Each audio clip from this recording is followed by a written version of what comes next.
Bareskrim Polri menggeledah sebuah toko perhiasan di kawasan Sunter, Jakarta Utara pada Senin, 17 Agustus 2026, malam. Penggeledahan ini berkaitan dengan kasus penyelundupan emas ke Dubai yang sebelumnya menjerat 2 warga India. Adapun modus yang digunakan, pelaku mengubah emas batangan jadi bubuk dan disembunyikan ke pakaian dalam pria dan wanita yang dimodifikasi. Hal tersebut dilakukan untuk mengelabui pemeriksaan di Bandara Soekarno-Hatta. Dirtipiter Bareskrim Polri, Brigjen Pol Muhammad Irhamni mengatakan, bubuk emas tersebut kemudian diberikan pewarna yang disesuaikan dengan jenis kain pakaian dalam. Selain itu, bubuk emas dicampur dengan zat kimia agar memiliki bentuk seperti gel, sehingga diharapkan tak terdeteksi di bandara. Adapun toko emas yang digeledah memiliki 4 lantai dengan fungsinya masing-masing. Lantai pertama digunakan sebagai tempat transaksi dan menerima emas batangan dari berbagai wilayah Indonesia. Kemudian lantai kedua digunakan sebagai penyimpanan logistik, kegiatan pengolahan serta penyimpanan beberapa brankas. Sedangkan lantai 3 dijadikan sebagai tempat peristirahatan para bos jaringan tersebut. Adapun lantai 4 dipakai sebagai tempat pengolahan dan pemurnian emas termasuk mengubah emas batangan jadi bubuk. Dalam penggeledahan ini, polisi menyita sejumlah barang bukti yang diduga berkaitan dengan aktivitas tersebut, seperti 1 batang emas seberat 1 kg yang tersimpan di brankas, alat timbangan, alat pengukur kadar emas, sejumlah rekening hasil transaksi, mesin jahit, alat penghancur emas, blender, serta sejumlah zat kimia. 5 serta rekan-rekan penyidik dari Direktorat Tipiter Bareskrim melakukan kegiatan pengembangan atas terungkapnya penyelundupan emas ke Dubai, yang mana kita sudah melakukan kegiatan penindakan kemarin di apartemen Fontana dan Gloria, kemudian kami lanjutkan di White Classic. Ini modusnya berbeda. Kemarin itu dia dalam bentuk balokan emas 1 kilo, tetapi kalau yang di White Classic ini adalah berupa bubuk.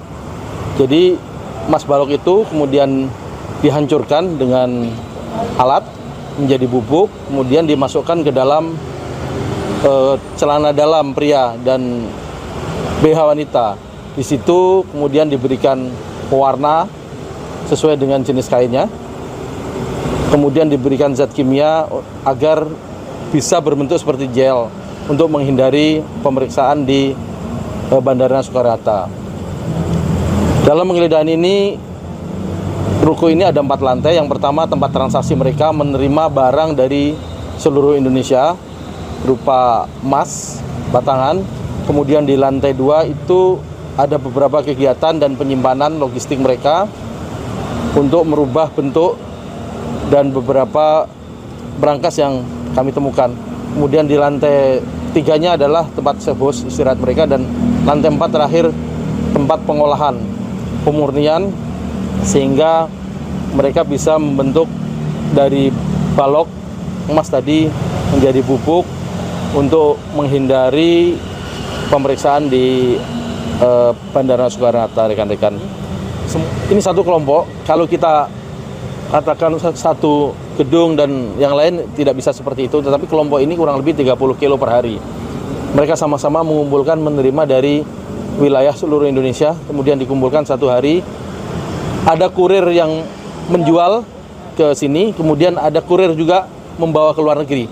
Jadi memang terputus perdagangannya. Kalau memang tidak detail, kita tidak akan bisa melakukan pengungkapan.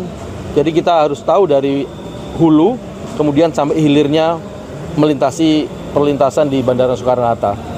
Karena kami sudah mengikuti kurang lebih seminggu yang lalu, kita berhasil mengungkap pelaku yang sebelumnya kami berhasil kembangkan, dan kita melakukan penindakan dan perburuan pelaku-pelaku yang lain. Demikian. Terakhir, ini barang-barang selundupan ini dikirim kemana, Pak? Sesuai penjelasan saya sebelumnya, semua kelompok ini dibawa ke Dubai dengan berbagai modus membawanya. Kemarin ada yang balok, ada yang bubuk yang ada di TKP ini. Kerugian negara mungkin? Kerugian negara kurang lebih yang saya sampaikan, kalau berbicara 30 kilo, itu berarti 1 ton, kurang lebih 2,5 triliun setiap bulan. Dan mereka tidak membayar biaya keluar tentunya, dan apalagi kalau ini berasal dari pertambangan ilegal, berarti tidak ada pemasukan apapun ke negara.